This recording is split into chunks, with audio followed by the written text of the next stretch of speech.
isunto nato ng atong tumalandong kay Maria, Iloy sang Diyos. Tandaan ninyo ang iya gibing kabuhi mo ang pagsalig sa Diyos.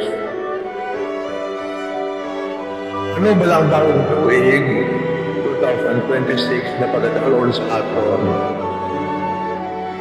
Ang mga blessings wala, may mga kahulugan ini, may ayhan. Kung sa nagagalitan mo, madamot din na panghang sa atong pagkakuman.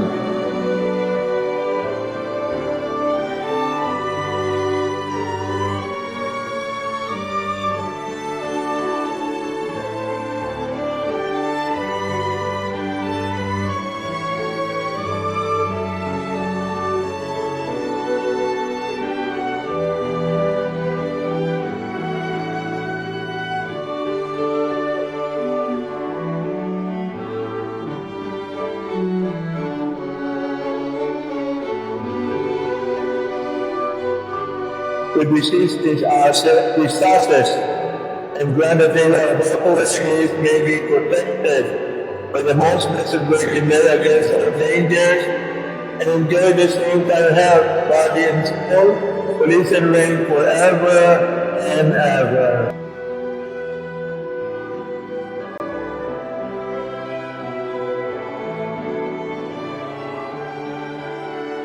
Receive this sacrament of Mary Propitiity and reverence and make the Immaculate Queen of Heaven protect and defend you and come to renew the wondrous holiness and should pray for you as you ask during your life. That you are in bed until you find goodness under her care and protection.